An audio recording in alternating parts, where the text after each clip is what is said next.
کہتے ہیں اچھائی کا راستہ کانٹوں بھرا ہوتا ہے اور برائی کا راستہ بہت دلکش اور آسان، مگر ذرا غور کر لیا جائے تو احساس ہوگا کہ اچھائی کا راستہ جسے کانٹوں بھرا سمجھا جاتا ہے بہت دلکش اور آسان ہوتا ہے، کیونکہ اس کا انجام بہت خوبصورت ہوتا ہے، جبکہ برائی کا راستہ کانٹوں بھرا ہوتا ہے جس پر پڑنے والا ہر قدم طلبوں کو زخمی اور روح کو گھائل کر دیتا ہے اور دنیا کے سامنے شرمندہ۔ تو بات ہماری سمجھ کے الٹ پھیر کی ہوتی۔ افسوس یہی الٹ پھیر انسانوں کی زندگیوں کو مختلف سمتوں میں پھیر دیتا ہے، عیش و عشرت کی زندگی گزارنے والوں کی آزمائش کا دردناک انجام۔ السلام علیکم، میرا نام ہے سعدیہ اور آپ دیکھ رہے ہیں صادق لائبریری۔ حاضر خدمت ہوں ملک صفدر حیات صاحب کی نئی کہانی کے ساتھ۔ امید کرتی ہوں کہ آپ کو یہ کافی پسند آنے والی ہے۔ جو میرے چینل پر ابھی آئے ہیں، ابھی بھی جوائن کیا ہے، ان سے درخواست ہے کہ چینل کو سبسکرائب کیے بغیر مت جائیے گا اور بیل کے آئکن کو پریس کرنے کے بعد آل نوٹیفیکیشن بیل کو بھی آن کر لیجیے گا، اور اگر آپ کو ویڈیو پسند آتی ہے تو لائک اور کمنٹ لازمی سے کیجیے گا، اور اگر زیادہ پسند آتی ہے تو شیئر بھی کر دیجیے گا۔ آئیے آغاز کرتے ہیں۔ تھانہ شاہدرہ میں میری تعیناتی کو ابھی ایک دن بھی نہیں ہوا تھا کہ ایک عجیب و غریب اور سنسنی خیز کیس خود چل کر میرے پاس آ گیا۔ وہ موسم سرما کی ایک یخ بستہ اور ٹھنڈی ٹھار صبح تھی۔ سورج کا کہیں نام و نشان دکھائی نہیں دیتا تھا۔ میں فجر کی نماز ادا کرنے کے بعد ناشتہ کر رہا تھا کہ میرے کوارٹر کے دروازے پر دستک ہوئی۔ میں ناشتہ چھوڑ کر بیرونی دروازے کی جانب بڑھ گیا۔ میں کل شام میں اپنے ساز و سامان کے ساتھ یہاں پہنچا تھا۔ سابق تھانہ انچارج سے چارج لینے کے بعد میں نے اسی تھانے کے عملے سے ایک بھرپور ملاقات کی تھی، اور پھر رات کا کھانا کھانے کے بعد میں اپنے کوارٹر میں آ گیا تھا۔ مذکورہ تھانے کا سٹاف ایک ASI، ایک حوالدار اور 3 کانسٹیبلز پر مشتمل تھا، اور اب میں بھی اسی سٹاف کا حصہ تھا۔ ہمارے زمانے میں آج کل کی طرح تھانے میں عملے کے نام پر درجنوں اہلکار نظر نہیں آتے تھے۔ میرے کیف وقت کی بات ہے، میں نے دروازہ کھولا تو سامنے کانسٹیبل وحید جٹ کھڑا تھا۔ اس کی آنکھوں اور چہرے پر مجھے فکر و تردد دکھائی دیا۔ میں جٹ جی کیا بات ہے، ہاتھ سے پریشان نظر آ رہے ہیں، صبح ہی صبح کون سی مشکل آن پڑی ہے؟ تھانے دار صاحب، اس نے اضطراری لہجے میں جواب دیا، ابھی ایک دودھ والے نے تھانے آ کر کسی سنگین واردات کی اطلاع دی ہے۔ ہمارے تھانے سے تھوڑے فاصلے پر 2 افراد کو کسی نے قتل کر دی ہے۔ ان کی لاشیں ادھر سڑک کے کنارے پر پڑی ہیں، قریب ایک نیلی کار بھی کھڑی ہے۔ کانسٹیبل نے ایسی خبر سنا دی تھی کہ اب مزید ناشتے کا تو سوال ہی پیدا نہیں ہوتا تھا۔ میں نے سرسراتی ہوئی آواز میں استفسار کیا، اطلاع کنندہ بندہ اس وقت کہاں ہے؟ وہ تھانے کے برآمدے میں بیٹھا جناب، کانسٹیبل نے بتایا۔ حوالدار صاحب اس سے بات چیت کر رہے ہیں، انہوں نے مجھے آپ کے پاس بھیجا ہے۔ ٹھیک ہے تم جاؤ، میں آ رہا ہوں، میں نے کہا۔ کانسٹیبل مجھے سیلیوٹ کر کے واپس چلا گیا۔ 2 افراد کے قتل کی اطلاع ایسا معاملہ نہیں تھا کہ جو واجبی پوچھ تاچھ سے حل کر لیا جاتا۔ اس قسم کی صورتحال سے نپٹنے کے لیے فی الفور جائے وقوع کا رخ کرنا ضروری تھا۔ چنانچہ میں نے یونیفارم پہنی اور تیار ہو کر اپنے کوارٹر سے نکل آیا۔ جب میں برآمدے سے گزرا تو میں نے حوالدار امین شاہ کو ایک بندے سے گفت و شنید کرتے دیکھا۔ مذکورہ بندے نے کھیس کی بکل مار رکھی تھی۔ مجھے اپنی طرف آتے دیکھ کر حوالدار اٹھ کر کھڑا ہو گیا۔ میں نے کھیس والے شخص کی سمت اشارہ کر کے حوالدار سے پوچھا، شاہ جی، کیا یہ وہی بندہ ہے جو دوہرے قتل کی اطلاع لے کر یہاں آیا؟ جی ملک صاحب، وہ اس بات میں سر ہلاتے ہوئے بولا۔ ٹھیک ہے، اسے میرے کمرے میں لے آئیں، میں نے کہا۔ ٹھیک 1 منٹ کے بعد مرد مذکور میرے روبرو بیٹھا ہوا تھا۔ اس نے اپنا نام شوکت علی عرف شوکا بتایا۔ شوکا کی عمر 40 سے 45 کے درمیان رہی ہوگی۔ وہ گندمی رنگت کا مالک ایک کھٹا کھٹا شخص تھا۔ اس کے چہرے پر سب سے نمایاں چیز مونچھیں تھیں، جو گھنی ہونے کے علاوہ اچھی خاصی صحت مند بھی تھیں۔ اس ڈیل ڈول پر بھی تم نے گرم سوتی کھیس کو لپیٹ رکھا ہے؟ میں نے شوکا کے چہرے پر نگاہ جما کر سوال کیا، کیا تمہیں بہت زیادہ سردی لگتی ہے؟ تھانے دار صاحب، سردی موٹا تازہ اور دبلا پتلا نہیں دیکھتی، اس نے سادہ سے لہجے میں جواب دیا۔ اس بار تو ویسے بھی کچھ زیادہ ہی غضب کا پالا یعنی کہ سردی پڑ رہی ہے۔ ایسے محسوس ہوتا ہے کہ یہ ٹھنڈک ہڈیوں کے اندر گھس کر ساری مکھ یعنی کہ گودا جما ڈالے گی۔ تم 2 آدمیوں کے قتل کی اطلاع دینے آئے ہو؟ میں نے اس کی آنکھوں میں دیکھتے ہوئے سوال کیا۔ قتل کی یہ واردات کس جگہ ہے پیش آئی اور اس واقعے سے تمہارا کیا تعلق ہے؟ میرا کوئی تعلق نہیں ہے سرکار، وہ گھبرائے ہوئے لہجے میں جلدی سے بولا۔ میں تو اپنے معمول کے مطابق بیل گاڑی پر دودھ والے برتن لاد کر گاؤں سے شہر کی طرف آ رہا تھا، تو میں نے سڑک کے کنارے پر ایک نیلی کار کھڑی دیکھی اور اس کار کے قریب ہی 2 بندے مرے پڑے تھے۔ میں اس منظر کو دیکھ کر گھبرا گیا اور فوراً آپ کے پاس اس واقعے کی اطلاع دینے آ گیا۔ شوکا پیشے کے اعتبار سے ایک گوالا تھا جو گائے بھینسوں کا دودھ نکال کر اسے فروخت کرنے شہر کا رخ کرتا تھا۔ اس نے دودھ والے برتن کے الفاظ استعمال کیے تھے۔ دراصل اس زمانے میں دودھ کی بھاری مقدار کو ایک جگہ سے دوسری جگہ لے جانے کے لیے پیتل سے بنی ہوئی دیگ کے سائز کی گڑویاں استعمال ہوتی تھیں، جن کی جگہ جست کی موٹی چادر سے تیار کیے جانے والے کھڑے ڈرموں نے لے لیے۔ کھمبوں پر جھولتے ہوئے بجلی کے تار ہو یا پھر روزمرہ استعمال کے دیگر برتن، انسان نے پیتل تانبے کو اللہ حافظ کہہ کر جس پلاسٹک، اسٹیل اور ایلومینیم وغیرہ پر انحصار کر لیا ہے۔ بالکل ویسے ہی جیسے سونے اور چاندی کی شکل میں زیر استعمال کرنسی اب کاغذ کے ٹکڑوں یعنی کہ نوٹ کی صورت ہماری جیب میں پناہ گزین ہو چکی ہے۔ ایک قدم آگے بڑھائیں تو یعنی کریڈٹ کارڈز وغیرہ نے کاغذ کی کرنسی کو بھی کمر پر بہت زور کی لات مار دی ہے۔ ترقی معکوس اسی کو کہا جاتا ہے اور یہ نام نہاد ترقی در حقیقت بدترین تنزلی ہے۔ یقین کریں یا نہ کریں اسے کوئی فرق نہیں پڑتا۔ یہ تمام تر خیالات سیکنڈ کے 10ویں حصے میں میرے ذہن سے گزرے اور میں نے شوقہ سے استفسار کیا، تمہارے گاؤں کا نام کیا ہے؟ چک 42، اس نے جواب دیا۔ چک 42 شاہدرہ سے شیخو پورہ کی طرف جانے والی سڑک پر واقع اور میرے تھانے سے اس کا فاصلہ کم و بیش 2 میل تھا۔ میں نے فوری خیال کے تحت پوچھ لیا، شوقہ تم نے ان لاشوں کو چھوا تو نہیں؟ نہیں سرکار، وہ ایک جھرجھری لیتے ہوئے بولا، میں تو انہیں دیکھ کر خوفزدہ ہو گیا تھا۔ اس وقت میرے ذہن میں یہی آیا کہ میں کسی بھی بندے کو اس حادثے کے بارے میں بتاؤں۔ وہاں آس پاس کوئی بندہ بشر موجود نہیں تھا اور ابھی تو صبح ہوئی تھی۔ اس ٹھنڈے ٹھار موسم میں یا تو سورج نکلتا ہی نہیں اور یا پھر دوپہر کے وقت اپنی مختصر سی جھلک دکھا کر غائب ہو جاتا ہے۔ بس جب کچھ بھی میری سمجھ میں نہیں آیا تو میں آپ کے پاس آ گیا۔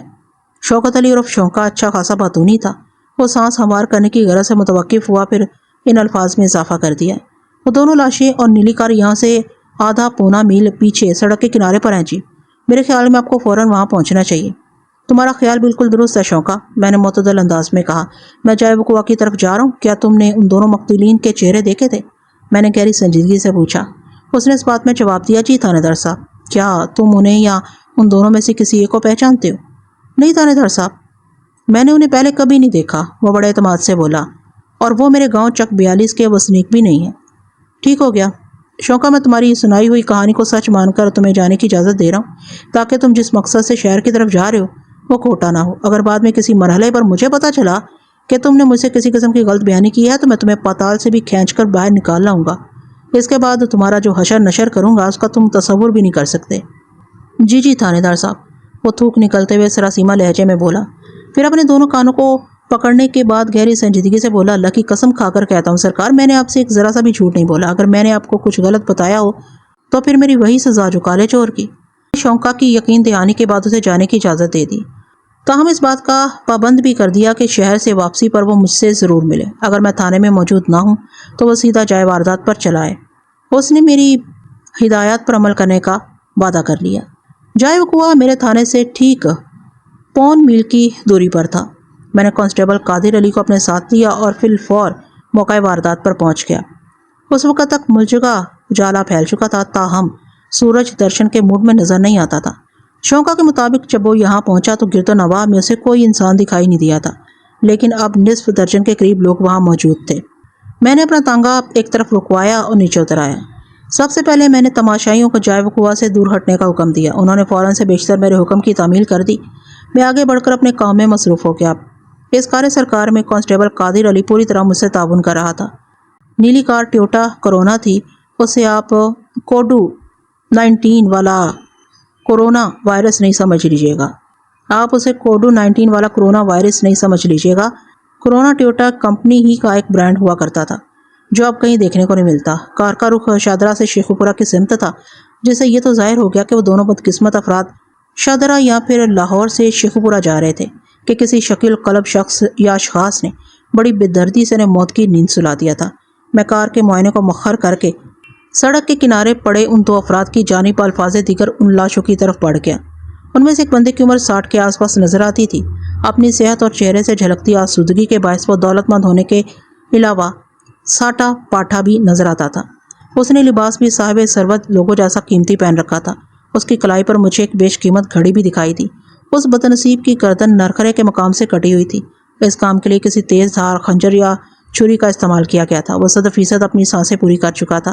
کٹی ہوئی گردن سے خارج ہونے والے خون نے اس کے لباس کا سامنے والا حصہ بھگو دیا تھا، تاہم وہ خون ابھی تک پوری طرح جمع نہیں تھا، جس سے یہی پتہ چلتا تھا کہ اسے موت کے منہ میں داخل ہوئے 4-5 گھنٹے سے زیادہ وقت نہیں ہوا تھا۔ مقتول چاروں خانے چت سڑک کے کنارے کچی زمین پر پڑا ہوا تھا۔ ایک بات نے مجھے چونکا دیا، لاش کے آس پاس زمین پر نہ ہونے کے برابر خون نظر آ رہا تھا۔ جب کسی انسان کی شہرک کاٹ کر اسے فنا کے گھاٹ اتارا جاتا ہے تو جسم و جان کا تعلق ٹوٹنے سے پہلے وہ ذبح کیے ہوئے جانور کے مانند تڑپتا اور پھڑکتا ہے، لیکن اس کی لاش کے گرد و نواح اور لباس پر مجھے ایسے آثار دکھائی نہیں دیے۔ یہ ایک ناقابل یقین بات تھی۔ میں نے اس کے لباس کی تلاشی بھی لی۔ اس کے گرم پہناوے کی مختلف جیبوں میں سے مجھے اچھی خاصی رقم بھی ملی۔ اس بدبخت متمول شخص کی کلائی پر موجود قیمتی گھڑی اور جیبوں سے برآمد ہونے والی رقم سے دو باتیں روزے روشن کے مانند عیاں ہو گئی تھیں۔ نمبر ایک، وہ کوئی چوری یا ڈکیتی کی واردات نہیں تھی۔ نمبر دو، دودھ والا وہ بندہ شوکت علی عرف شوکا کوئی یا بدنیت انسان نہیں تھا، ورنہ وہ اس کی بیش قیمت گھڑی کو ضرور پار کر لیتا۔ میں دوسری لاش کے معائنے کے لیے جیسے ہی اس کے نزدیک آیا، مجھے اس کے بدن میں موہوم سی حرکت نظر آئی۔ یہ ایک لمحاتی جنبش تھی جو میری عقابی نگاہ کی پکڑ میں آ گئی تھی، لیکن اگلے ہی لمحے وہ پہلے کی طرح ساکت ہو گیا تھا۔ کہیں یہ میرا وہم تو نہیں؟ میرے ذہن کے ایک دور افتادہ کونے سے ایک سوال اٹھا۔ نہیں، یہ سوال کا چٹان کے مانند ٹھوس جواب بھی آ گیا۔ میری آنکھیں دھوکہ نہیں کھا سکتی، میں نے اس بندے کو حرکت کرتے دیکھا ہے۔ میں اٹھ کر کھڑا ہو گیا اور وہاں موجود سنجیدہ اور رنجیدہ تماشائیوں کی طرف دیکھتے ہوئے کہا، مجھے ایک بالٹی ٹھنڈا پانی چاہیے، ابھی کی ابھی۔ 3-4 افراد میرے ارشاد کی تعمیل کے لیے حرکت میں آ گئے۔ میں مرتے مذکور کا جسمانی معائنہ کرنے میں مصروف ہو گیا۔ اس کے بدن پر موجود گرم لباس آمسا تھا۔ وہ اپنی حلیے اور صورت شکل سے بھی ملازم پیشہ ہی نظر آتا تھا۔ اغلب امکان اسی بات کا تھا کہ وہ گردن کٹے آسودہ حال شخص کا خدمتگار ہوگا۔ یقیناً آپ بھی حیران ہوں گے کہ وہ بندہ تو پہلے ہی یکبستہ موسم کی کھلی فضا میں پڑا ہوا تھا۔ اس کا بدن تو ویسے ہی اکڑ چکا تھا اور ابھی تک وثوق سے یہ بھی نہیں کہا جا سکتا تھا کہ وہ زندہ ہے یا ہمیشہ کے لیے ٹھنڈا ہو چکا۔ میں نے محض شک کی بنیاد پر اسے بیدار کرنے کے لیے لوگوں سے ٹھنڈا پانی منگوا لیا تھا۔ میرے اس فیصلے پر زیادہ حیران یا پریشان ہونے کی ضرورت نہیں۔ بس 2 باتیں ذہن نشین کر لیں۔ نمبر 1، کسی تجربہ کار پولیس آفیسر کو کبھی شک نہیں ہوتا۔ اس کی بظاہر غلط فہمی دکھائی دینے والی حرکت بھی نتیجہ خیز ثابت ہوتی ہے۔ نمبر 2، بعض مخصوص اور ہنگامی حالات میں لوہا لوہے کو کاٹتا ہے والا فارمولہ ہی کام آتا ہے اور زہر کے تریاق کے لیے زہر ہی کا استعمال لازم قرار پاتا ہے۔ سو ٹھنڈک کے اثرات کو ٹھنڈے پانی ہی سے زائل کیا جا سکتا تھا۔ میرا اندازہ 100% درست ثابت ہوا۔ جب میں نے اس ملازم صورت شخص کے منہ پر یک بستہ پانی ڈال کر اس کے گالوں پر تھپڑ رسید کرنے کے بعد اسے زور سے جھنجھوڑا تو اس کے جسم میں زندگی کے آثار پیدا ہو گئے۔ میری مزید ماہرانہ کوششوں کی برکت سے اس نے آنکھیں کھول دی۔ کھلی ہوئی آنکھوں کے سامنے جب اسے میرا چہرہ نظر آیا تو وہ سراسیمہ لہجے میں ہکلایا، پولیس، کہاں ہوں؟ مجھے کیا ہو گیا چودھری صاحب؟ اس کے چہرے پر اضطرابی کیفیت نمودار ہوئی اور وہ ایک جھٹکے سے اٹھ کر بیٹھ گیا۔ پھر متلاشی نظر کو ادھر ادھر دوڑانے کے بعد اس نے گلگیر آواز میں کہا، چودھری صاحب، آپ کو کیا ہوا ہے؟ آپ کی گردن کس نے کاٹ ڈالی؟ آپ سے پہلے مجھے موت کیوں نہ آ گئی؟ پھر وہ پھوٹ پھوٹ کر رونے لگا۔ ہوش میں آنے کے بعد جیسے ہی گردن کٹے شخص پر اس کی نگاہ پڑی، اس کے دماغ کو جھٹکا لگا تھا۔ اس کے زاروں کی تار رونے سے میرے اس اندازے کی بھی تصدیق ہو گئی تھی کہ یہ بندہ مرنے والے کا خادم حاس تھا۔ اس کا ہوش میں آ جانا اس کیس کو حل کرنے کے لیے مفید ثابت ہو سکتا تھا۔ لہٰذا میں نے اس کی سوچ کو نارمل کرنے کی غرض سے لوگوں سے کہہ کر کھانے پینے کو کچھ منگوا لیا اور اسے سہارا دے کر تانگے میں بٹھا دیا۔ وہ ہوش میں تو آ چکا تھا اور اب اسے حواس میں لانے کی ضرورت تھی۔ اس حادثے نے بالفاظ دیگر سانحے میں وہ زندہ بچ گیا تھا۔ اس کا بیان اس معاملے پر خاطر خواہ روشنی ڈال سکتا تھا۔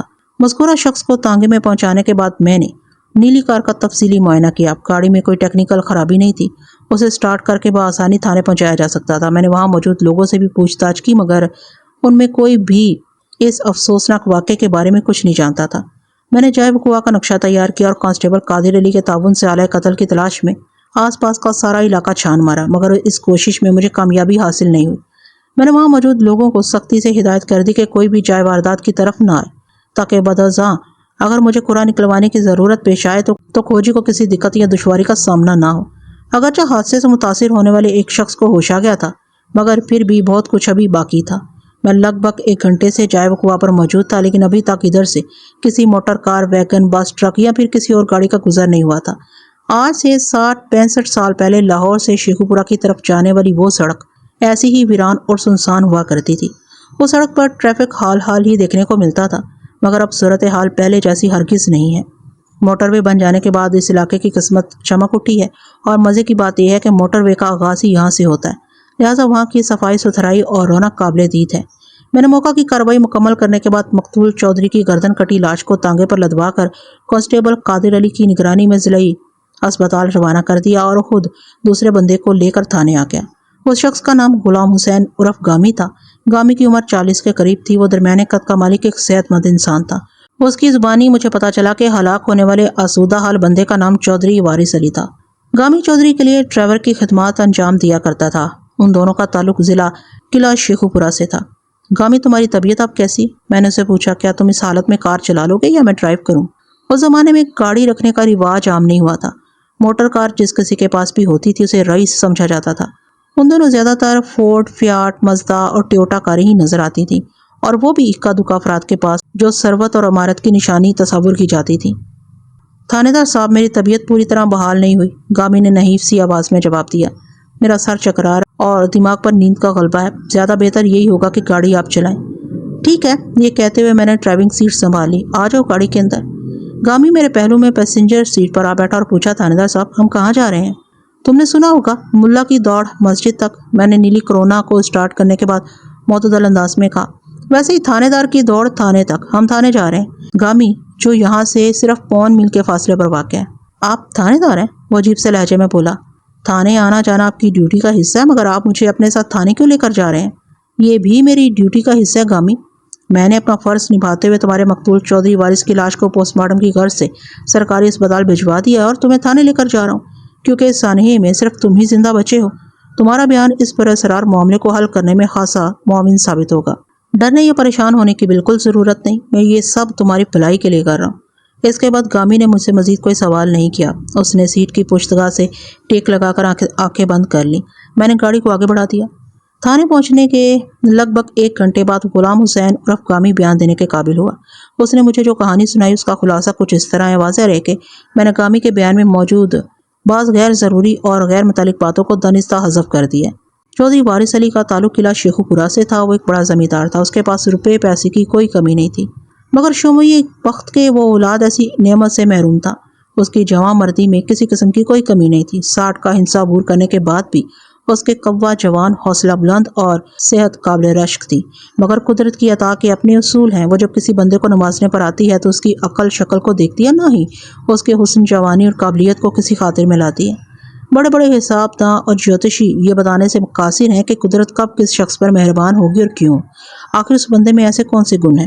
چودھری وارث علی بنیادی طور پر ایک عیاش طبع شخص تھا۔ اسی اوباشی اور بدکاری نے اسے تماش بین بنا دیا تھا۔ وہ رقص و سرود کی محفلوں میں شرکت کرنے اکثر لاہور کے بازار حسن کا رخ کیا کرتا تھا۔ خوبصورت اور لچکیلے بدن والی رقاصاؤں پر دولت لٹانا اس کا پسندیدہ مشغلہ تھا۔ وہ جب بھی لاہور جاتا اس کا ملازم خاص اور ڈرائیور غلام حسین عرف گامی ہمیشہ اس کے ساتھ ہوا کرتا تھا۔ گامی ایک طرح سے مقتول چودھری وارث علی کا محرم راز تھا۔ مقتول کی عیاشی اور بدکاری کا یہ سلسلہ طویل عرصے سے جاری تھا۔ اس کی بیوی چودھرائن سلطانہ بیگم اس کی آؤٹ ڈور خصوصاً بیرون شہر غیر نصابی سرگرمیوں سے واقف نہیں تھی، یا اگر وہ اس حوالے سے کچھ جانتی تھی تو اس نے اپنی یہ جانکاری دل میں دبا رکھی تھی۔ چودھری کا رعب و دبدبہ اس قدر تھا کہ کوئی اس کے سامنے دم مارنے کی جرات نہیں کر سکتا تھا۔ چودھری وارث علی کا اکثر لاہور آنا جانا لگا رہتا تھا، اور اس سفر کے لیے اس کے پاس اسباب اور وجوہات کی کوئی کمی نہیں تھی۔ ویسے بھی جو شخص اپنے معاملات میں متعلق العنان ہو، اسے منمانی کرنے کے لیے کسی جواز یا وضاحت کی ضرورت نہیں ہوتی۔ پچھلے کچھ عرصے سے مقتول کا زہرا بائی کے کوٹھے پر مسلسل آنا جانا تھا، کیونکہ وہاں کی ایک چاند چہرہ ستارہ آنکھوں والی رقاصہ ندیا نے اس کے دل کو اپنی مٹھی میں بھینچ رکھا تھا۔ ندیا انتہائی پرکشش، پیکرے حسن و جمال اور گنجینہ ناز و ادا تھی۔ وہ جب کسی بھی نغمے پر رقص پیش کرتی تو ایسا محسوس ہوتا تھا وہ ذاکی شاعری کر رہی ہے۔ 11 جنوری کی رات ندیا کی رسم نتھ اترائی تھی۔ جو بھی تماش بین اس کی سب سے اونچی بولی لگاتا، اس رات کے لیے وہ اپنے اسی قدرداں کی ہو جاتی، اور اگلے روز سے اسے ایک باقاعدہ پیشہ ور طوائف کا درجہ حاصل ہو جاتا۔ کوٹھے پر رہنے والی ہر باکرا رقاصہ کی زندگی میں نتھ اترائی کا موقع ضرور آتا ہے۔ یہ گویا اس کی امی یعنی کہ نائکا کے لیے منتوں اور مرادوں کی رات ہوتی ہے۔ زہرا بائی بھی اس رات بے حد شاد باد تھی، کیونکہ کل سے ندیا بھی دھندے پر لگنے والی تھی۔ گویا اس کی آمدنی میں اضافہ ہونے جا رہا تھا۔ اس موقع پر نصف درجن تماش بین زہرا بائی کے کوٹھے پر موجود تھے، جن میں چودھری وارث علی آف قلعہ شیخو پورہ بھی شامل تھا۔ بولی شروع ہوئی۔ ندیا کے طلبگار اپنی اپنی حیثیت اور اوقات کے مطابق اس کے دام لگانے لگے۔ جلد ہی یہ مقابلہ صرف 2 افراد کے بیچ رہ گیا، جن میں ایک مقتول چودھری اور دوسرا ملک خدا بخش تھا۔ خدا بخش بھی ایک بڑا زمیندار تھا، مگر چودھری وارث علی یہ بازی لے گیا۔ اس نے 1000 کے نوٹ ندیا کے قدموں میں رکھ دیے۔ اس سے پہلے ملک خدا بخش ندیا کی ایک رات کی قیمت 800 لگا چکا تھا۔ اس کی جیب میں مزید کیش نہیں تھا۔ اس نے زہرا بائی سے کہا، میں ندیا کے ساتھ ایک رات گزارنے کے لیے 1200 روپے دے سکتا ہوں، مگر باقی کے 400 روپے مجھے منگوانا پڑیں گے۔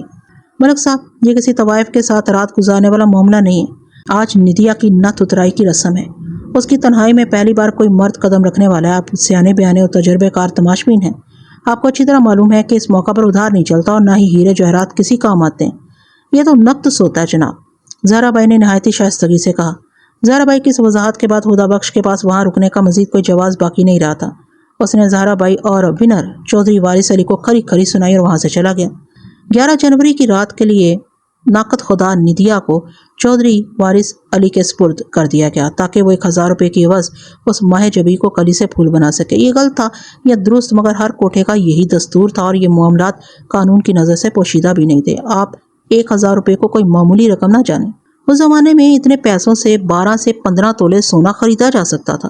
آج 1 تولہ 11 گرام سونے کی قیمت معلوم کر کے اسے 12 یا 15 سے ضرب دے لیں، آپ کو ندیا کی ایک رات کی قیمت کا اندازہ ہو جائے گا۔ اتنا بتانے کے بعد گامی یکایک خاموش ہو گیا۔ میں چند لمحات تک اس کے بولنے کا انتظار کرتا رہا، مگر وہ ٹس سے مس نہ ہوا اور آنکھیں بند کیے چپ چاپ بیٹھا رہا۔ مجبوراً اسے بیدار کرنے کے لیے مجھے اپنے ہاتھ پاؤں کو حرکت دینا پڑی۔ اس حرکت کی برکت سے اس نے آنکھیں کھول دی۔ تمہاری سنائی ہوئی کہانی ادھوری ہے گامی، میں نے اس کے چہرے پر نگاہ جما کر قدرے سخت لہجے میں کہا۔ مجھے بتاؤ، پچھلی رات زہرا بائی کے کوٹھے پر ایسا کیا ہوا تھا کہ تم لوگ صبح ہونے سے پہلے وہاں سے نکل آئے؟ میں نے چودھری وارث علی کی گردن کٹی لاش کو بہت غور سے دیکھا ہے۔ میرے اندازے کے مطابق اسے رات کے آخری پہر قتل کیا گیا۔ تم اس بارے میں کیا کہتے ہو؟ میں یہ بھی جاننا چاہتا ہوں کہ ملک خدا بخش نے زہرا بائی کا کوٹھا چھوڑنے سے پہلے مقتول چودھری اور ندیا کی نائکا کو کون سی کھری کھری باتیں سنائی تھی؟ مجھے سب کچھ کھل کر اور صاف صاف بتاؤ۔ اگر تم نے مجھ سے کچھ بھی چھپانے کی کوشش کی تو میں تمہیں چودھری کے قتل میں ملوث سمجھ کر سختی کرنے پر مجبور ہو جاؤں گا۔ میری دھمکی سے گامی کی آنکھیں پوری طرح کھل گئیں۔ اس کی پسماردگی بھی جاتی رہی۔ اب وہ قدرے حشاش بشاش نظر آنے لگا تھا۔ اس نے مجھے سراسیمہ نگاہ سے دیکھا اور منت بھرے لہجے میں بولا، تھانے دار صاحب، آپ مجھے پھانسی کی سزا دلوا دیں یا عمر بھر کے لیے جیل بھیج دیں، میں اف تک نہیں کروں گا، مگر خدا را یہ نہ کہیں کہ چودھری صاحب کی موت میں میرا کوئی ہاتھ ہے۔ وہ تو میرے عظیم سرپرست تھے، میں انہی کے ٹکڑوں پر پل کر اتنا بڑا ہوا ہوں، میں ان سے نمک حرامی کا تصور بھی نہیں کر سکتا۔ باقی جہاں تک آپ کے سوالات کا تعلق ہے تو جناب، میں نے ابھی تک آپ سے کوئی جھوٹ نہیں بولا اور آگے چل کر بھی کسی قسم کی غلط بیانی نہیں کروں گا، یہ میرا آپ سے وعدہ ہے۔ سچ یہ ہے کہ مجھے نہیں پتا کہ اوپر کوٹھے پر چودھری صاحب اور ملک خدا بخش میں کیا بدمزگی ہوئی تھی، کیونکہ میں وہاں موجود نہیں تھا۔ اور پھر تم کہاں تھے؟ اس کی بات مکمل ہونے سے پہلے ہی میں نے سرسراتی ہوئی آواز میں سوال کیا۔ میں نیچے گاڑی میں تھا اور پروگرام کے مطابق مجھے پوری رات کار کی پچھلی سیٹ پر ہی گزارنی تھی، گامی نے پر اعتماد لہجے میں جواب دیا۔ چودھری صاحب اوپر جاتے ہوئے مجھ سے کہہ گئے تھے کہ آج وہ کسی بھی تماش بین کو خود سے اونچی بولی لگانے کا موقع نہیں دیں گے۔ ندیا کی نعت اترائی وہ اپنے ہاتھوں سے کریں گے اور صبح واپس جائیں گے۔ لیکن آدھی رات کے بعد جب وہ نیچے اتر کر میرے پاس آئے اور مجھے گاڑی سٹارٹ کرنے کو کہا تو میں نے حیرت بھرے لہجے میں پوچھا، چودھری صاحب خیریت تو ہے نا؟ آپ نے تو صبح تک ندیا کے پاس رہنا تھا۔ گامی، میری طبیعت ٹھیک نہیں ہے۔ وہ کار کی پچھلی سیٹ پر تقریباً ٹھہر سے گئے۔ ندیا کہیں بھاگی تو نہیں جا رہی؟ وہ میری ہے اور میری رہے گی، کے لیے چاہے ایک رات ہی کے لیے کیوں نہ صحیح۔ میں نے اس کی نعت اترائی کی قیمت ادا کر دی ہے، مگر اس وقت میں خود کو اچھا محسوس نہیں کر رہا۔ ایسی طبیعت کے ساتھ میں بھلا اس رات کا کیا لطف اٹھا پاؤں گا؟ ابھی چلتے ہیں، ہم جلدی دوبارہ یہاں آئیں گے۔ میں نے زہرا بائی سے بات کر لی ہے، اس نے کہا ہے کہ یہ مہلت کل شام تک کے لیے ہے۔ اگر میں تب تک واپس نہیں آیا تو 12 جنوری کی رات یعنی آنے والی رات ندیا کے لیے دوبارہ بولی لگے گی، اور جو بھی تماش بین میرے 1000 سے اونچی بولی لگائے گا، ندیا اپنی زندگی کی پہلی رات اسی کے بستر پر گزارے گی۔ ہم کل شام پھر زہرا بائی کے کوٹھے پر جائیں گے اور میں سب سے اونچی بولی لگا کر ندیا کو حاصل کر لوں گا۔ اس کے بعد میں نے چودھری صاحب سے کوئی سوال نہیں کیا۔ کامی نے اپنے بیان کو آگے بڑھاتے ہوئے کہا، میں نے کار کو شاہی محلے سے نکالا اور واپسی کے راستے پر ڈال دیا۔ راوی گزرا تو شادرہ آ گیا۔ یہاں میں نے جی ٹی روڈ کو چھوڑ دیا اور کار کو اس سڑک پر موڑ لیا جو سیدھی شیخوپورہ جاتی تھی۔ ہم آدھا پونا میل آگے بڑھے ہوں گے کہ اچانک مجھے بریک لگانا پڑے۔ وہ کیوں گامی؟ میں نے قطع کلامی کرتے ہوئے اضطراری لہجے میں استفسار کیا۔ کیونکہ اس نے انکشاف انگیز لہجے میں جواب دیا۔ آگے میرے سامنے سڑک کے عین وسط میں ایک حسین عورت لیٹی ہوئی تھی۔ بے سختہ میرے منہ سے نکلا، یہ تم کیا کہہ رہے ہو گامی؟ میں نے آپ سے سچ بولنے کا وعدہ کیا تھانے دار صاحب، وہ گہری سنجیدگی سے بولا، اس لیے میں اپنے وعدے کے مطابق آپ سے ایک ذرا سا بھی جھوٹ نہیں کہوں گا۔ یہ حقیقت ہے کہ وہ ایک جوان اور خوبصورت عورت تھی۔ میرے اچانک بریک لگانے سے کار بری طرح لہرائی تھی۔ میں نے بڑی مشکل سے اسے کنٹرول کیا تھا، پھر بھی رکتے رکتے وہ سڑک سے کچے میں اتر گئی تھی۔ لیکن اللہ کا شکر ہے کہ وہ دلکش عورت کار کے نیچے آ کر کچلے جانے سے محفوظ رہی۔ میں نے کار کو کسی طرح روک تو لیا تھا، مگر اس یکایک پیش آنے والے سنسنی خیز واقعے نے میری مت مار دی تھی۔ گامی کے بیان نے میرے دماغ میں ہلچل مچا دی تھی۔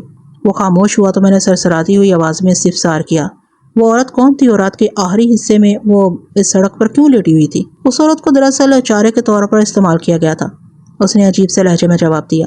میں پوچھے بنا نہ رہ سکا، گامی آخر تم کہنا کیا چاہ رہے ہو؟ بجھارتے ڈالنے کی بجائے صاف اور سیدھے الفاظ میں مجھ سے بات کرو، سمجھ گئے ہو نا؟ سمجھ گیا تھانے دار صاحب، وہ اس بات میں گردن ہلاتے ہوئے بولا، آپ بھی میری بات کا یقین کر لیں کہ میں آپ سے کسی قسم کی غلط بیانی نہیں کر رہا۔ چودھری صاحب کے ساتھ پیش آنے والے المناک واقعے نے مجھے اندر باہر سے توڑ کر رکھ دیا، اس لیے میری بات چیت میں ربط نہیں رہا، لیکن میں آپ کو سب کچھ صحیح بتا رہا ہوں جناب۔ ٹھیک ہے، اس کی طولانی وضاحت سے بیزاری محسوس کر کے میں نے سرسری انداز میں کہا، تم اپنا بیان جاری رکھو، میں توجہ سے تمہیں سن رہا ہوں۔ تو میں آپ کو بتا رہا تھا کہ اس خوبصورت عورت کو کسی نے چارے کے طور پر استعمال کیا تھا تاکہ میں گاڑی روکنے پر مجبور ہو جاؤں، اور پھر ایسا ہی ہوا۔ اس نے اپنے بیان کو آگے بڑھاتے ہوئے بتایا، چودھری صاحب پچھلی سیٹ پر بیٹھے بیٹھے سو گئے تھے۔ جب میں نے یک لخت بریک لگائے اور کار کئی ایک خطرناک جھٹکے لینے کے بعد رک گئی تو چودھری صاحب ہڑبڑا کر اٹھ بیٹھے اور انہوں نے بوکھلائے ہوئے لہجے میں مجھ سے پوچھا، گامی تم نے اچانک کار کیوں روک دی اور وہ بھی ایسے خطرناک انداز میں؟ چودھری صاحب، سڑک کے بیچوں بیچ ایک عورت پڑی ہوئی ہے، میں نے جواب دیا۔ میں نے اسے بچانے کے لیے ایمرجنسی میں گاڑی روکی ہے۔ عجیب بات کر رہے ہو گامی، چودھری صاحب نے الجھن زدہ لہجے میں کہا، باہر نکل کر دیکھو وہ بدنصیب عورت ہے کون؟ کہیں کوئی شکی مزاج شوہر اپنی گھر والی کو قتل کر کے تو یہاں نہیں پھینک گیا؟ جی، میں نے کہا اور کار کا دروازہ کھول کر باہر نکل آیا۔ میری دیکھا دیکھی چودھری صاحب نے بھی سیٹ چھوڑ دی تھی۔ میں محتاط قدموں سے چلتے ہوئے جب اس حسین عورت کی طرف بڑھا تو ایک عجیب واقعہ ہوا تھانے صاحب۔ وہ عورت ایک دم اٹھ کر بیٹھ گئی تھی۔ اس نے سراسیمہ نظر سے مجھے دیکھتے ہوئے توقف کیا، پھر اپنی بات مکمل کرتے ہوئے بولا، میں اس عورت کی یہ حرکت دیکھ کر ڈر گیا تھا۔ میرے ذہن میں پہلا خیال یہی آیا کہ وہ کوئی چڑیل یا ڈائن ہے جو کسی انسان کو شکار کرنے کے لیے مکر کیے سڑک پر لیٹی ہوئی تھی اور اب وہ مجھے کھا جائے گی۔ وہ ایک مرتبہ پھر رکا اور خطرناک چچری لینے کے بعد دوبارہ گویا ہوا۔ میں مارے خوف کے پیچھے کو پلٹا۔ اسی وقت میں نے چودھری صاحب کو دو افراد کے قبضے میں دیکھا۔ ایک شخص نے ان کو قابو کر رکھا تھا اور دوسرا ان کی گردن پر خنجر چلا رہا تھا۔ میں نے چیخ کر ان کی طرف دوڑ لگا دی تاکہ انہیں بچا سکوں، لیکن مجھے اپنے مقصد میں کامیابی نہ ہو سکی، کیونکہ اگلے ہی لمحے وہ دو آدمی اچانک تاریکی سے نمودار ہوئے اور انہوں نے آنے واحد میں مجھے اپنے بازوؤں میں جکڑ لیا۔ میں نے ان کی گرفت سے نکلنے کے لیے بہت زور مارا مگر کچھ حاصل نہ ہوا۔ ان میں سے ایک نے رومال سنکھا کر مجھے بے ہوش کر دیا۔ اس قباحت میں کوئی بہت ہی تیز بو والی دوا لگی ہوئی تھی۔ جیسے ہی اس بندے نے میری ناک پر اس رومال کو رکھ کر دبایا، سانس کے راستے وہ دوا میرے اندر چلی گئی۔ اس کے بعد مجھے کچھ ہوش نہ رہا۔ میں ادھر ہی زمین پر گر کر دنیا جہان سے غافل ہو گیا تھا۔ اس دوا کا نام شاید کولوفرام ہے، جسے سونگھتے ہی بندہ بے ہوش ہو جاتا ہے۔ کولوفرام نہیں، کلوروفارم، میں نے تصحیح کرنے والے انداز میں کہا۔ وہ جلدی سے اس بات میں گردن ہلاتے ہوئے بولا، جی بھائی، یہ بہت مشکل نام ہے، میں کبھی اسے یاد نہیں رکھ سکا۔ تو تم مجھے یہ بتانے کی کوشش کر رہے ہو کہ تم لوگوں کو وہاں روکنے کے لیے 5 افراد نے ایک گہری چال چلی تھی، جن میں 4 مرد اور ایک حسین و جمیل عورت تھی۔ میں نے گامی کے چہرے پر نگاہ جما کر گہری سنجیدگی سے کہا، 2 بندوں نے تمہیں دبوچ کر بے ہوش کر دیا اور باقی 2 نے چودھری وارث علی کو قتل کر ڈالا۔ میں ٹھیک کہہ رہا ہوں نا؟ جی بالکل ایسا ہی ہوا تھا۔ وہ سر کو اس باتی جنبش دیتے ہوئے بولا، کیا تم بتا سکتے ہو کہ وہ کون لوگ تھے؟ میں نے گامی سے پوچھا۔ تمہاری کہانی سے تو یہی ظاہر ہو رہا ہے کہ ان کی دشمنی صرف چودھری وارث سے تھی۔ انہوں نے چودھری کی شہ رگ پر خنجر چلا کر انہیں موت کے گھاٹ اتار دی اور تمہیں محض بے ہوش کر دینا ہی کافی جانا۔ جی مجھے بھی یہی لگتا ہے۔ یہ ساری کارروائی انہوں نے چودھری صاحب کی جان لینے کے لیے کی تھی۔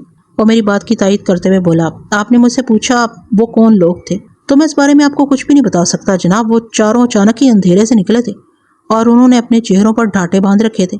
اگر وہ دن کے اجالے میں ہم پر حملہ کرتے تب بھی میں ان کے چہرے دیکھ نہیں سکتا تھا، اور اس وقت تو رات کا آخری پہر تھا۔ وہ سب کچھ جیسے پلک چبکتے میں ہو گیا تھا۔ اس خوبصورت عورت کے بارے میں کیا کہتے ہو؟ میں نے معتدل انداز میں استفسار کیا۔ کیا اس حسینہ نے بھی اپنی شناخت چھپانے کے لیے چہرے پر ڈھانٹا لگا رکھا تھا؟ نہیں جناب، اس عورت کے چہرے پر ڈھانٹا نہیں تھا۔ وہ نفی میں گردن ہلاتے ہوئے بولا، لیکن وہ بھی میرے لیے بالکل اجنبی تھی۔ سچی بات تو یہ ہے کہ میں اسے زیادہ توجہ سے دیکھ نہیں پایا تھا۔ میرے قریب جانے پر وہ ایک جھٹکے سے اٹھ کر بیٹھ گئی تھی۔ اس غیر متوقع صورتحال نے میرے اوسان خطا کر دیے تھے۔ میں بے حد خوفزدہ ہو کر پیچھے پلٹ گیا تھا اور اسی وقت 2 بندوں نے مجھے اپنے قابو میں لانے کے بعد بے ہوش کر دیا تھا۔ اس کلوروفارم میں بسے ہوئے رومال کے اثرات مجھ پر ابھی تک باقی ہیں۔ آپ نے میرے اوپر ٹھنڈا ٹھار پانی ڈال کر مجھے بے ہوشی کی کیفیت سے تو نکال لیا، مگر اب بھی میں اپنے سر کو ایک من کے وزن برابر محسوس کر رہا ہوں۔ آپ نے میرے اوپر ٹھنڈا ٹھار پانی ڈال کر مجھے بے ہوشی کی کیفیت سے تو نکال لیا، مگر اب بھی میں اپنے سر کو ایک من کے برابر وزنی محسوس کر رہا ہوں۔ یہ میری ہی ہمت ہے کہ آپ کے سوالوں کے جواب دے رہا ہوں۔ کلوروفارم کے اثرات بد کے حوالے سے گامی نے جو کچھ کہا تھا وہ مبنی پر حقیقت تھا۔ یہ بھاری پن اور ہلکا درد سر مزید تھوڑی دیر تک رہے گا، میں نے معتدل انداز میں کہا۔ میں تمہارے دکھتے ہوئے دماغ پر زیادہ بوجھ نہیں ڈالنا چاہتا، لیکن ابھی چند سوالات باقی ہیں گامی۔ تم اسے میری پیشہ ورانہ مجبوری سمجھ لو۔ کوئی بات نہیں تھانے دار صاحب، یہ تکلیف میں برداشت کر لوں گا، وہ تعاون آمیز لہجے میں بولا۔ اگر آپ کسی بھی طرح ان 4 افراد اور ان کی ساتھی حسین عورت کو گرفتار کرنے میں کامیاب ہو جائیں تو مجھے خوشی ہوگی۔ میں چاہتا ہوں چودھری صاحب کے قاتلوں کو کم از کم پھانسی کی سزا ہونا چاہیے، اس سے کم پر میرے کلیجے میں ٹھنڈ نہیں پڑے گی۔ میں تمہارے جذبات کو سمجھ سکتا ہوں گامی، میں نے ہمدردی بھرے لہجے میں کہا۔ میں تمہاری توقعات پر پورا اترنے کی کوشش کروں گا۔ بہت بہت شکریہ تھانے دار صاحب، وہ ممنونیت بھرے لہجے میں بولا۔ آپ نے مجھ سے مزید جو بھی پوچھنا جلدی سے پوچھ لیں جناب، مجھے فوری طور پر شیخو پورہ جانا ہوگا۔ وہاں کے لوگوں کو کچھ پتا نہیں کہ ان کے چودھری صاحب پر کون سی قیامت ٹوٹ پڑی ہے۔ تم لوگ کتنے بجے زہرا بائی کے کوٹھے سے نکلے تھے؟ میں نے گامی کو جلد فارغ کرنے کی غرض سے پوچھا۔ رات 1 بجے جناب، اس نے جواب دیا۔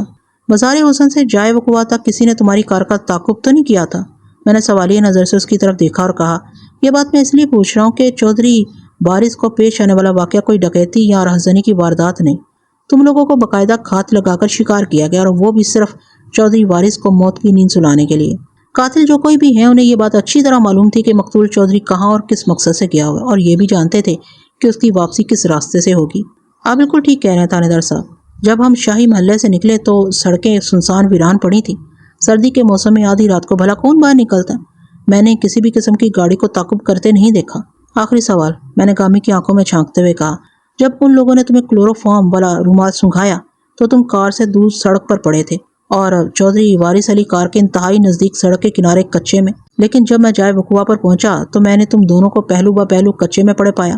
مجھے یہ بتاؤ، تم تو بے ہوش ہو کر سڑک پر ہی گر گئے تھے، پھر چودھری وارث کے پاس کیسے پہنچے؟ دونوں مقامات میں کم سے کم 10 فٹ کا فاصلہ ہے۔ میں اس بارے میں کیا بتا سکتا ہوں تھانے دار صاحب، وہ بے بسی سے بولا۔ میں تو رومال سونگتے ہی بے ہوش ہو گیا تھا۔ ہو سکتا ہے انہی لوگوں نے مجھے کھینچ گھسیٹ کر چودھری صاحب کے نزدیک ڈال دیا ہو۔ گامی کے جواب میں معقولیت پائی جاتی تھی۔ میں نے اسے قلعہ شیخو پورہ جانے کی اجازت دے دی اور پوچھا، کیا تم گاڑی چلانے کی پوزیشن میں ہو یا تمہارے ساتھ کسی اور کو بھی لگا دوں؟ میں کار چلا لوں گا تھانے دار صاحب، اس نے مضبوط لہجے میں جواب دیا۔ اب میں اتنا بھی گیا گزرا نہیں ہوں جناب۔ اچھی بات ہے، آدمی کو ایسا ہی حوصلہ مند اور بہادر ہونا چاہیے، میں نے توصیفی انداز میں کہا۔ کل دوپہر کے بعد ضلع اسپتال سے چودھری وارث کی لاش آ جائے گی۔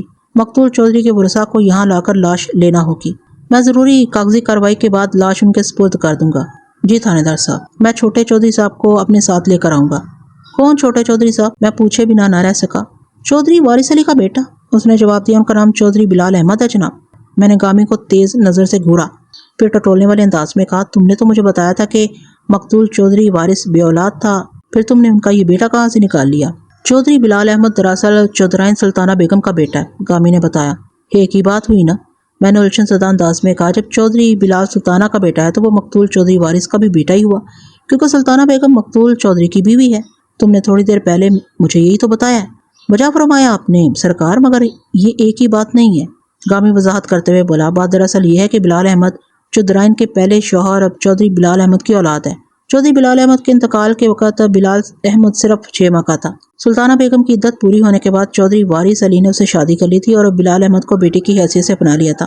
سلطانہ بیگم چودھری وارث کے اس نیک عمل کے لیے ہمیشہ ان کی شکر گزار رہی ہے۔ شاید یہی وجہ ہے کہ وہ چودھری صاحب کی چھوٹی بڑی غلطیاں بلفاظ دیگر ان کی عیاشیوں کی طرف سے اپنی آنکھیں بند کر کے رکھتی ہے۔ چودھری بلال احمد اس وقت 25 سال کا ہو چکا ہے۔ امید ہے اب یہ معاملہ آپ کے دماغ میں اچھی طرح بیٹھ گیا ہوگا۔ ہاں بالکل، میں نے صاحب کو اسے کام لیتے ہوئے کہا۔ غلام حسین عرف گامی مجھے سلام کر کے تھانے سے رخصت ہو گیا۔ ایک ڈرائیور کا کام صرف گاڑی کو ڈرائیو کرنا ہی نہیں ہوتا، بلکہ اس کی صفائی ستھرائی بھی اسی کی ذمہ داری میں شامل ہوتی ہے۔ وہ نیلی ٹویوٹا کرونا 1960 کا ماڈل DX 1960 تھی، اور اس کی چمچماتی ہوئی A1 کنڈیشن کو دیکھ کر یہی لگتا تھا کہ گامی ایک ذمہ دار ڈرائیور تھا۔ گامی کے جانے کے بعد میں نے حوالدار امین شاہ اور ASI فضل دین کو اپنے کمرے میں بلا لیا۔ ان لوگوں کے ساتھ کام کرنے کا یہ میرا پہلا تجربہ تھا، اور بعین یہی معاملہ ان دونوں کا بھی تھا۔ میں نے گزشتہ روز ہی تھانہ شادرہ کا چارج لیا تھا، اور صبح ہوتے ہی یہ کیس میرے پاس آ گیا تھا، اور کیس بھی خاصا سنسنی خیز اور ہولناک تھا۔ ان دونوں نے کمرے میں آنے کے بعد مجھے سلام کیا۔ میں نے انہیں بیٹھنے کو کہا۔ وہ میری میز کی دوسری جانب بچھی کرسیوں پر براچمان ہو گئے اور سوالیہ نظر سے مجھے تکنے لگے۔ میری آمد سے پہلے تم لوگوں نے آخری بڑا کیس کب ڈیل کیا تھا؟ میں نے باری باری ان کی طرف دیکھتے ہوئے استفسار کیا۔ میرا اشارہ روزمرہ کے چھوٹے موٹے جرائم کی طرف نہیں ہے ملک صاحب، میں آپ کا اشارہ سمجھ گیا ہوں۔ یقیناً آپ کا سوال آج والی لرزہ خیز واردات کی مناسبت سے ہے۔ شاہ جی، ہاں بالکل ٹھیک سمجھے، میں نے اس بات میں گردن ہلاتے ہوئے کہا۔ آپ کے سوال کا سیدھا اور کھرا جواب تو یہ ہے ملک صاحب، ASI نے میری طرف دیکھتے ہوئے گہری سنجیدگی سے کہا۔ ہم پچھلے کئی ماہ سے کسی ایسے کیس کا انتظار کر رہے تھے جو ہمارے دماغ کی چولیں اور ہاتھ پاؤں کی جوڑیں یعنی کہ جوڑ وغیرہ ہلا کر رکھ دیں۔ آپ کا آنا ہمارے لیے مبارک ثابت ہوا ہے۔ ادھر آپ نے تھانے میں قدم رکھا، ادھر ایک دھماکے دار واقعہ ہمارے تھانے کی حدود میں پیش آ گیا۔ لگتا ہے بہت مزہ آنے والا ہے۔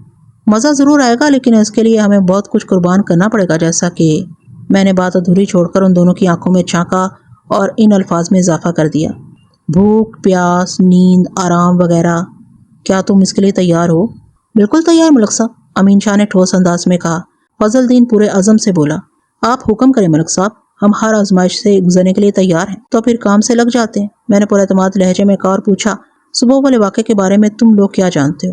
انہوں نے باری باری اپنی معلومات کو میرے سامنے کھول کر رکھ دیا۔ ان کی جانکاری میں جہاں جہاں جو بھی کمی تھی وہ میں نے پوری کر دی، اور حوالدار سے پوچھا، شاہ جی اس تھانے میں کھوجی وغیرہ سے کام لینے کا رواج تو ہے نا؟ کیوں نہیں جناب، وہ توانا لہجے میں بولا، کھوجی تو ہر تھانے کی ضرورت ہوتا ہے ملک صاحب، ہمارے پاس بھی جاجی چاچا نام کا ایک تجربے کار کھوجی ہے۔ حاجی یا جاجی؟ میں نے سوالیہ نظر سے حوالدار کی طرف دیکھا۔ جاجی ملک صاحب، وہ وضاحت کرتے ہوئے بولا، اس کا اصل نام تو اعجاز حسین ہے، لیکن سب اسے جاجی ہی کہتے ہیں۔ ٹھیک ہے، آج کے بعد میں بھی اسے جاجی ہی کہوں گا، کیونکہ مجھے اصلی نام نہیں بلکہ اصلی کام سے مطلب ہے۔ میں نے دو ٹوک انداز میں کہا اور پوچھا کہ ابھی جاجی کو تھانے بلایا جا سکتا ہے؟ کیوں نہیں ملک صاحب، وہ ادھر شادرہ ہی کا وسنیک ہے۔ فضل الدین نے کہا، ہم اپنے کسی بندے کو بھیج کر ابھی اسے یہاں بلا لیتے ہیں، یہ کام فوراً کر ڈالیں۔ میں نے کہا، پھر اے ایس اے کی طرف دیکھتے ہوئے اضافہ کر دیا، جاجی کو میں نے آپ کے ساتھ لگانا ہے، شام تک پتہ چل جائے گا کہ وہ گائے کے گھی کی طرح خالص اور دیسی ہے یا پھر۔ میں نے دانستہ جملہ دھورا چھوڑ دیا۔ حوالدار نے مجھ سے پوچھا، ملک صاحب آپ نے فضل الدین کے ذمہ تو ایک کام لگا دیے، میرے لیے کیا حکم ہے سرکار؟ شاہ جی، میں نے اس کی آنکھوں میں دیکھتے ہوئے معتدل انداز میں کہا، آپ میری غیر موجودگی میں آج یہاں بیٹھ کر تھانے داری کریں گے۔ آپ کی غیر موجودگی میں؟ وہ حیرت بھرے لہجے میں بولا، میں کچھ سمجھا نہیں جناب، کیا آپ کا کہیں جانے کا ارادہ ہے؟ ہاں، میں لاہور جا رہا ہوں زہرا بائی سے ملاقات کرنے۔ مقتول چودھری وارث علی کے ڈرائیور غلام حسین عرف گامی کی زبانی مجھے اس واقعے کے حوالے سے جو معلومات حاصل ہوئی ہیں وہ میں تم دونوں کو بتفصیل بتا چکا ہوں۔ وہ لوگ زہرا بائی کے کوٹھے سے نکل کر شیخوپورہ کی طرف جا رہے تھے تو ہمارے تھانے سے پون میل آگے ان پر ایک جان لیوا حملہ ہوا۔ ہم جائے وقوع سے لے کر تھانے تک کے معاملات سے تو مکمل آگاہی حاصل کر چکے ہیں، مگر دوسری جانب یعنی زہرا بائی کے کوٹھے پر پیش آنے والے واقعات سے ہم واقف نہیں ہیں۔ میں اس کیس کے اسی پہلو کو اجاگر کرنے کے لیے زہرا بائی اور رقاصہ ندیہ سے ایک بھرپور ملاقات کرنا چاہتا ہوں۔ مجھے یقین ہے کہ وہ تجربے کار اور جان دیدہ سرد و گرم چشیدہ عورت اس گتھی کو سلجھانے میں ضرور میری مدد کرے گی۔ آپ بالکل ٹھیک کہہ رہے ہیں ملک صاحب، یہ ایسے ہی فضل الدین نے تائیدی انداز میں گردن ہلاتے ہوئے کہا اور پوچھا، اب یہ بھی بتا دیں کہ کھوجی کی معیت میں مجھے کیا کرنا ہے؟ میں نے نہایت ہی تفصیل کے ساتھ فضل الدین کو سمجھا دیا کہ میں کھوجی جاجی سے کس قسم کے نتائج کی توقع رکھتا ہوں، مذکورہ نتائج کس طرح حاصل ہوں گے، اس کا فیصلہ اور لائے عمل وہ دونوں آپسی مشورے کے بعد تیار کر سکتے ہیں وغیرہ۔ لاہور اور شادرہ کے درمیان صرف ایک دریائے راوی ہی ہے۔ میں نے اپنے لیے ایک تانگا منگوایا اور اس پر سوار ہو کر اپنے مشن پر روانہ ہو گیا۔ راوی کا پل گزرنے کے بعد یادگار چوک آیا اور اس کے بعد بادشاہی مسجد۔ شاہی مسجد کے عقب میں شاہی محلہ آباد ہے، بلکہ آباد تھا کیونکہ 1990 کے بعد تو وہاں کی دنیا ہی بدل چکی ہے۔ تمام بااثر طوائفیں اس علاقے کو خیر آباد کہہ کر شہر کے دوسرے حصوں میں سکونت اختیار کر چکی ہیں، اور جن کا کوئی پرسان حال نہیں تھا وہ اکا دکا اب بھی اسی بازار میں کسی چرسی کی زندگی گزارنے پر مجبور ہیں۔ بحیثیت مجموعی بازار حسن کے تمام کوٹھے اجڑ چکے ہیں اور ان کی جگہ بلند و بالا عمارتوں نے لینا شروع کر دی ہے۔ جن جھروکوں میں کھڑے ہو کر طوائفیں اپنے گاہکوں کا انتظار کیا کرتی تھی، اب وہ اجڑے دیار کا عبرت ناک منظر پیش کرتے ہیں۔ وقت کی ستم ظریفی اور نرنگی زمانہ اسی کو کہتے ہیں، لیکن زیر نظر واقعہ اب سے کئی دہائی پہلے کا ہے۔ اس وقت بازار حسن المعروف با ہیرم منڈی بڑا پر رونق اور شاد آباد ہوا کرتا تھا۔ میرا تانگا بادشاہی مسجد کے پچھلے حصے میں پہنچا اور حضوری باغ کے پہلو سے گزر کر اس بازار کے اندر داخل ہو گیا جہاں زہرا بائی کا کوٹھا تھا۔ ہیرا منڈی میں قدم رکھنے کا یہ میرا پہلا موقع تھا۔ اگر کار سرکار کی مجبوری نہ ہوتی تو میں کبھی ادھر کا رخ نہ کرتا۔ زہرا بائی اس بازار کی معروف نائکہ تھی، لہذا اس کے کوٹھے تک رسائی حاصل کرنے کے لیے مجھے کسی دقت یا دشواری کا سامنا نہیں کرنا پڑا تھا۔ ہیرا منڈی اپنی نوعیت کی ایک الگ ہی دنیا ہے۔ وہاں پر دن سوتے ہیں اور راتیں جاگتی ہیں۔ سر شام شروع ہونے والی رقص و سرود کی محفلیں رات گئے بلکہ صبح تک جوان رہتی ہیں۔ جب میں زہرا بائی کے کوٹھے پر پہنچا تو سپہر کا وقت تھا۔ زہرا بائی بیدار ہو چکی تھی۔ شام سے پہلے کسی مہمان یعنی کہ ملاقاتی کی آمد کا سن کر اسے حیرت تو ہوئی تھی، تاہم اس نے ایک مہذب ملازم سے کہہ کر مجھے بڑے عزت و احترام کے ساتھ اپنے کوٹھے کے ڈرائنگ روم میں بٹھایا۔ حال ہی میں بالی ووڈ کے ایک نامور فلم میکر اور دیوداس جیسی سپر ہٹ فلم کے خالق سنجے لیلا بنسالی نے لاہور کی ہیرا منڈی پر ایک ٹیلی ویژن ڈرامہ بنایا ہے۔ اس کا نام بھی ہیرا منڈی دی ڈائمنڈ بازار رکھا ہے۔ منیشا کوئرالہ، سوناکشی سنہا اور ادیتی راؤ کی پرفارمنس کسی تعارف اور تعریف کی محتاج ہے، نہ ہی سنجے لیلا بنسالی کی پروڈکشن پر تنقیدی انگلی اٹھائی جا سکتی ہے، لیکن موصوف نے ہیرا منڈی کے ماحول اور حقائق کو جانبداری کے مولڈنگ ٹول کی مدد سے توڑ موڑ کر پیش کرنے کی جو کوشش کی ہے وہ سنجے لیلا بنسالی جیسے سینئر تجربے کار اور کامیاب فلم میکر کو بہرحال زیب نہیں دیتی۔ ذرا بھائی نے آنے میں 15 سے 20 منٹ لگائے ہوں گے، لیکن اس کی آمد سے پہلے میری خاطرداری کا اچھا خاصا سامان وہاں پہنچا دیا گیا تھا۔ موسم کی مناسبت سے ان اشیاء خودنوش میں گاجر کا خشک میوہ جات سے بھرا پورا حلوہ، خوش ذائقہ چائے، مختلف اقسام کے بسکٹ اور زبان خصوصاً تالوں کو جلا ڈالنے والے گرما گرم سموسے، اور وہ بھی میٹھی اور چٹپٹی چٹنی کے ساتھ۔ میں نے بے پناہ مصروفیت کے باعث آج دن کا کھانا نہیں کھایا تھا۔ سچی بات تو یہ ہے کہ میرے سامنے میز پر چنے ہوئے اس ناشتے سے اٹھنے والی اشتہا انگیز خوشبو نے میری بھوک کو حد درجہ بھڑکا دیا تھا، لیکن میزبان کی عدم موجودگی میں کسی ندیدے کی طرح کھانے پر ٹوٹ پڑنا مجھے اچھا نہیں لگا، سو میں زہرا بائی کا انتظار کرنے لگا۔ زہرا بائی نے ڈرائنگ روم میں قدم رکھا تو میں احترام آدمیت کا لحاظ رکھتے ہوئے اٹھ کھڑا ہوا۔ اس نے ہاتھ کو پیشانی کی طرف لے جاتے ہوئے مجھے سلام کیا اور نہایت ہی شستہ لہجے میں بولی، حضور تشریف رکھیں، ہمارے ملازم نے بتایا تھا کہ آپ کا تعلق پولیس ڈپارٹمنٹ سے ہے، اس لیے ہم نے ملاقات سے انکار کرنا مناسب نہ جانا، ورنہ یہ وقت ہمارے آرام کا ہوتا ہے۔ وہ لمحے بھر کو رکی، پھر میز کی جانب اشارہ کرتے ہوئے حیرت بھرے انداز میں اضافہ کر دیا، یہ کیا، آپ نے ابھی تک کھانا شروع نہیں کیا؟ یہ نعمتیں کسی اور کے لیے نہیں، صرف آپ کے لیے، سرکار بسم اللہ کریں۔ ذرا 60 کے پیٹے میں تھی، مگر بناؤ سنگار، پہناوے اور رکھ رکھاؤ کے باعث وہ 40 سے زیادہ کی نظر نہیں آتی تھی۔ وہ میرے سامنے دوسرے صوفے پر بڑا چمان ہو گئی۔ میزبان کی جانب سے NOC ملنے کے بعد میں نے لذت کام و دہن کو ذہن میں رکھتے ہوئے پیٹ پوجا کے عمل کا آغاز کر دیا اور کہا، زہرا جی، میں اس وقت عوامی لباس میں ہوں اور اس لیے آپ کے ملازم کو اپنے ڈپارٹمنٹ کے بارے میں بتانا پڑا تاکہ آپ سے ملاقات میں آسانی ہو جائے، بس اتنی سی بات ہے۔ آپ نے بہت اچھا کیا سرکار، وہ زیر لب مسکراتے ہوئے منی خیز لہجے میں بولی۔ ویسے پولیس ڈپارٹمنٹ سے تعلق رکھنے والا کوئی بھی افسر یونیفارم میں ہو یا سادہ لباس میں اور یا پھر بے لباس، ہم ہر حال میں اس کا خاص خیال رکھتے ہیں اور اسے اپنا سرپرست سمجھتے ہیں۔ زہرا کے آخری جملے نے مجھے ایک عجیب سی ناگواری میں مبتلا کر دیا، کیونکہ اس پیشہ ور عورت نے پولیس کے پورے ڈپارٹمنٹ کو ایک ہی لاٹھی سے ہانکنے کی کوشش کی تھی، جو کہ سراسر زیادتی والی بات۔ بہرکیف میں نے اپنے اندرونی جذبات کو آنکھوں اور چہرے سے ظاہر نہیں ہونے دیا اور معتدل انداز میں کہا، زہرا بی بی، آپ کمال کی عقابی نگاہ رکھتی ہیں، آپ نے گھاٹ گھاٹ کا پانی پی رکھا ہے اور روزانہ بھانت بھانت کے مردوں سے آپ کا واسطہ پڑتا ہے۔ آپ کی جہاں دیدگی اور وسیع تجربے کو میں چیلنج نہیں کر سکتا، لیکن میں ذرا وکری ٹائپ کا پولیس والا ہوں، مجھے سمجھنا آسان نہیں ہے۔ بہت خوب، ہمیں وکری ٹائپ کے کرم فرما کچھ زیادہ ہی باتیں ہیں۔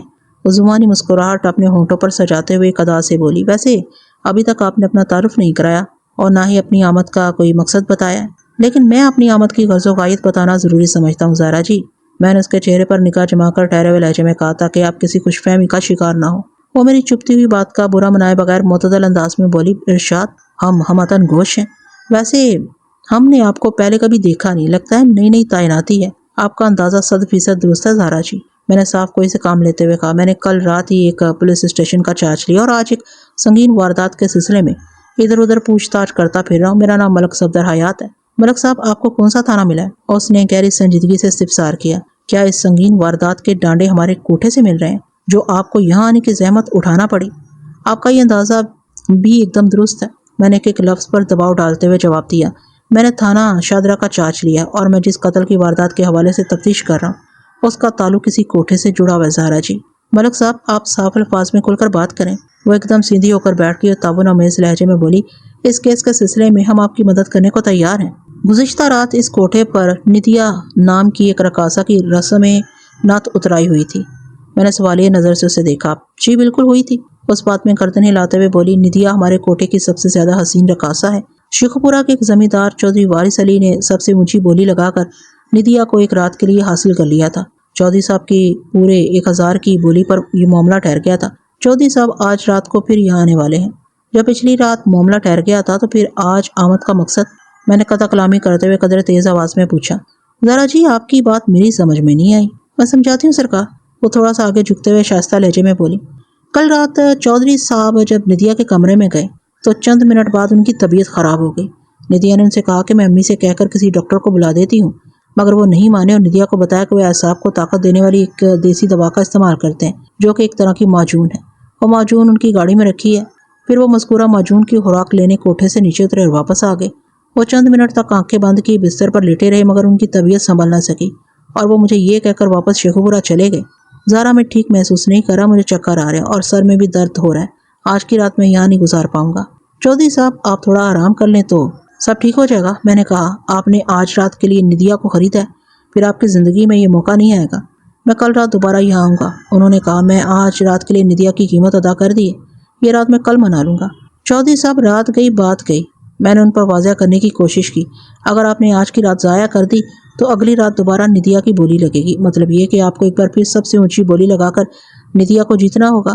آپ کے 1000 روپے میرے پاس امانتاً رکھے رہیں گے، آپ اسی رقم سے اپنی بولی شروع کر سکتے ہیں۔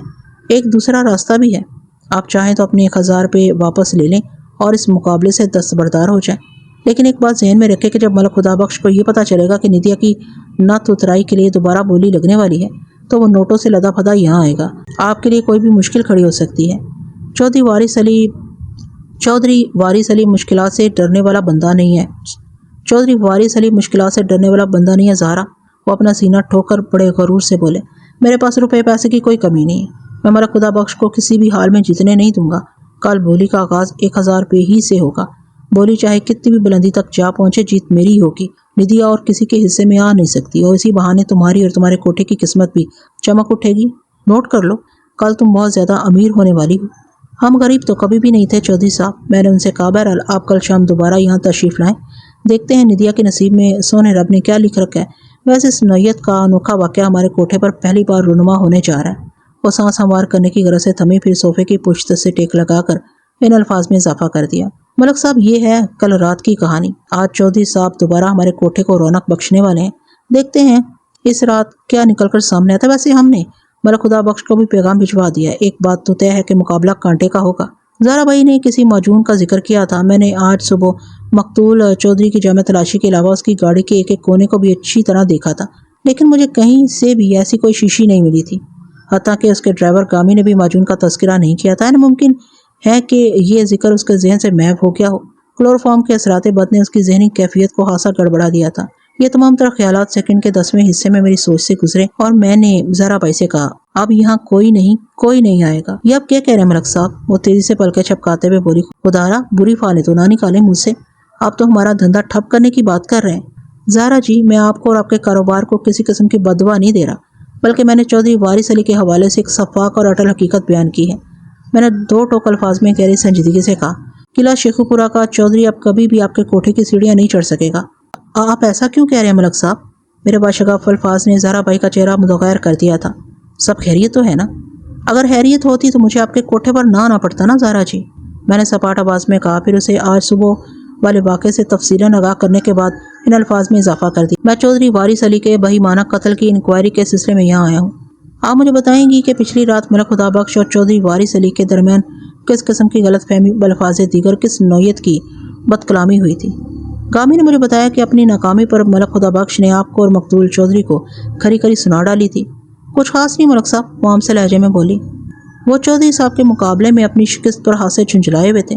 انہوں نے کہا کہ چودھری صاحب اس جیت پر زیادہ خوش ہونے کی ضرورت نہیں، یہ تو زہرا بھائی اپنے اصولوں کی بہت پکی ہیں، ورنہ میں مزید کیش منگوا کر آپ کو شکست فاش دے سکتا تھا۔ خیر یہ یاد رکھیں کہ لاہور سے شیخو پورہ جانے کا صرف ایک ہی راستہ ہے جو میرے علاقے سے گزرتا ہے۔ اس کا کیا مطلب ہوا زہرا جی؟ میں نے سرسراتی ہوئی آواز میں استفسار کیا۔ ملک خدا بخش صاحب شادرہ کے ایک طاقتور اور بااثر زمیندار ہیں جناب، زہرا بھائی نے انکشاف انگیز لہجے میں جواب دیا۔ یہ تو وہی بات ہو گئی کہ بچہ بغل میں اور ڈھنڈورا شہر میں۔ ملک خدا بخش کا تعلق شادرہ سے ہے اور ڈپارٹمنٹ نے ملک صفدر حیات کو تھانہ شادرہ ہی کا انچارج بنا کر بھیج دیا۔ بہرحال ہمیں چودھری صاحب کی موت کا بہت دکھ ہے، وہ بڑے کھلے دل کے مالک تھے، ایسے قدرداں بہت کم ہوتے ہیں، وہ ہمارے فن کے سچے چاہنے والے تھے، انہوں نے کبھی کنجوسی سے کام نہیں لیا تھا۔ آپ کو میں نے بتایا نا کہ میں نے گزشتہ رات ہی تھانہ شادرہ کا چارج سنبھالا ہے، میں اپنے تھانے کے متاثر سے اسٹاف کے سوا ابھی شادرہ کے کسی بندے سے واقف نہیں ہوں۔ چنانچہ آپ نے ملک خدا بخش کے حوالے سے جو محاورہ بولا ہے وہ مجھ پر فٹ نہیں بیٹھتا۔ قبل از وقت محاورہ بولنے پر ہم بہت معذرت خواہ ہیں ملک صاحب، مردامت بھرے انداز میں بولی۔ ویسے آپ کے چہرے کے تاثرات کو دیکھ کر ہم ایک بات پورے وثوق سے کہہ سکتے ہیں سرکار کے اب تو آپ یہ ڈھنڈورا پیٹنے سے باز نہیں آئیں گے۔ کیا مجھے باز آنا چاہیے؟ میں نے پلٹ کر اسی سے پوچھ لیا۔ آپ نے مجھے ملک خدا بخش کی جس خفگی کے بارے میں بتایا ہے اس کے اندر مقتول چودھری کے لیے ایک سنگین دھمکی چھپی ہوئی ہے۔ آپ ذرا ملک صاحب کے الفاظ پر غور کریں۔ چودھری صاحب یہ یاد رکھے کہ لاہور سے شیخو پورہ جانے کا صرف ایک ہی راستہ ہے جو میرے علاقے سے گزرتا ہے۔ یہ تو چودھری وارث علی کے لیے ایک کھلی دھمکی تھی۔